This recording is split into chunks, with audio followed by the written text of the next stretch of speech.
Welcome back sa aking YouTube channel. Para sa mga first time lang ito nanonood, please click mo na yung Jeremy's TV Manila. Anyway guys, wala nang bayad, libre lang, tulong mo na lang dun sa kapwa mo. Alright, thank you very much po.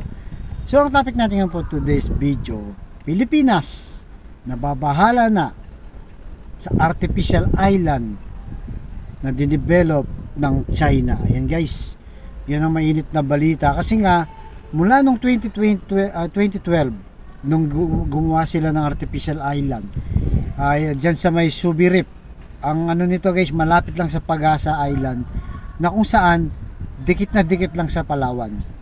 So ngayon guys, nagronda kasi, 'di ba? Ang ating gobyerno kung ano nang nakita. So pinakita dyan sa video, mamaya papakita ko guys. Talagang develop na, may mga building na. At yung mga building nila parang ano may kamukha dito parang Pogo Hub na. Parang Pogo Hub guys. At bukod doon may mga warship na nasa paligid na, talagang binabantayan na. At marami pang ginagawang construction dahil may mga crane pa dyan. Talagang bantay sarado nila at talagang sinakop na nila yun. Kaya wala na tayong magagawa doon kundi bakuran pa yung mga hindi pa nila nakukuha. Kasi nga talagang inangkin na nila yung Subi Reef Island na yan. Artificial island na ginawa nila. Grabe no, talagang abang ang ating bansa guys. Abala, di ba? Abala sa lalo na itong nakaraang Karina na bagyo. Paglubog ng ating bayan, di ba?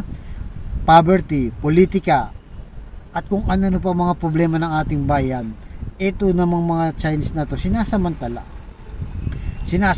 nila yung pagdevelop ng Subi Reef dahil nga siyempre alam naman natin ginawa yan para pang depensa nila o kung ano mang plano nila dyan ay talagang pang militar talaga guys, talagang binabantayan even yung warship nila nandyan na talaga. Kaya dapat lalong matsyag ang ating gobyerno dahil nga pag hindi binintayan yung iba, ganun din ang gagawin. Unti-unti nilang sasakupin. Di ba? Kaya nga talagang dapat maging aware ang ating gobyerno dahil buti na lang sa gobyerno ni BBM ngayon ay nalalaman na natin to guys, na pinapakita na, binabalita na, hindi lang dito sa Pilipinas at lumalabas na rin sa buong mundo. World news. Kasi nung panahon ni Digong wala to guys, pinagbabawalan pa doon sila. Buti na lang ngayon, ano man ang kilos nila nakikita ng buong mundo, kumakalat sa social media. Kaya kahit pa paano yung simpatsya ng ibang bansa ay napupunta sa atin. Di ba? Kaya ito guys, panoorin muna natin tapos tuloy natin ang ating reaction. Alright? Pasok News 5. Mula sa Pag-asa Island, ang pinakamalaking okupadong isla ng Pilipinas sa West Philippine Sea, lumipad kami sakay ng eroplano ng BIFAR patungo sa Subi o Zamora Reef. Hindi pa man nakakalayo ang sinakyan naming eroplano. Dose-dose ng Chinese Maritime Militia vessels na ang unang bumungad sa amin. Makalipas ang halos 10 minuto na aninag na namin ang Subi Reef.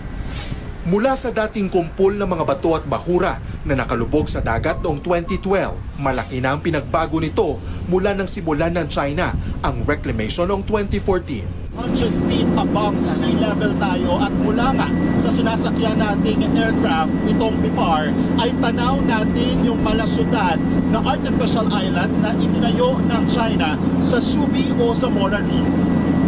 May mga nagtataasan ng gusali, runway, mga radar, mga warehouse at aircraft hangar at mga warship ng China na nakadaong sa itinayong pantalan sa isla.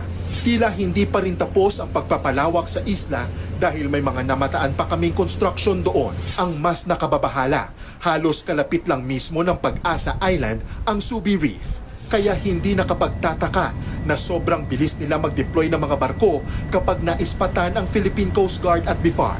Matapos nga yung ating aerial mission ay nagsagawa naman ng maritime patrol itong barko ng BIFAR sa mga Sandy Cay o sandbar malapit sa Pag-asa Island at ilang oras pa lang tayo naglalayag ay binabaan na tayo nitong rubber boat ng barko ng China Coast Guard. Bukod sa bumuntot na Chinese rubber boat na ito, Pinaalis pa ng mga tauhan niya ng aming barko.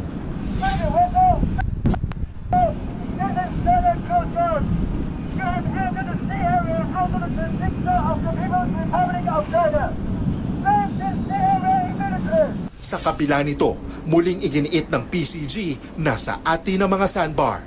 So as far as the Philippine government is concerned, we are still ensuring na mapapatulyahan natin ito. Wala pa namang katotohanan yung sinasabing Chinese have already taken control of this Sandy case. Bukod naman sa nagkalat na militia vessels, namataan din ng BIFAR ang monster ship at survey ship ng China na umaaligid pa rin sa Escoda Shoal na pasok sa 200 nautical miles EEZ o Exclusive Economic Zone ng Pilipinas. Inaalam pa ng PCG kung ano ang pakay nila roon. The mere fact that this falls within our exclusive economic zone, walang karapatan ang People's Republic of China na mag-conduct ng marine scientific research dito sa Escoda. O Ang pampagising na balita ni Gio Robles. So yun guys, napanood nyo, di ba? Talaga namang ang kapal ng mukha ng mga Chinese na to guys. So may tutulong natin sa ating bansa ay ikalat guys. Ikalat yung mga ito, kagaya ng video na to para makita ng buong mundo pa. Kasi minsan naaalarma yung China pagka alam nilang kumakampi sa atin yung mga ibang bansa.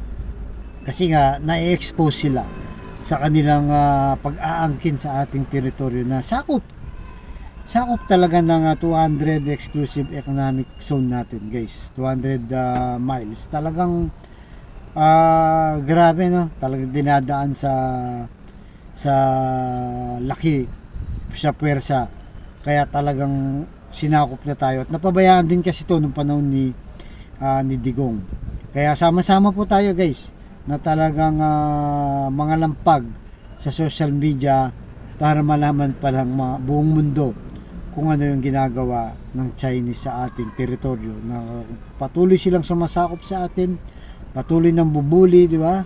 Patuloy na hinaharang yung mga supply natin dyan sa West Philippine Sea. Alright guys, anong masasabi nyo dito guys sa patuloy na pag-develop, di ba? Pagpapalakas ng puwersa ng Chinese na to sa ating mismo teritoryo dyan sa may Palawan. Alright guys, hanggang dito lang po. Abangan nyo sa sunod kong vlog. Thank you very much.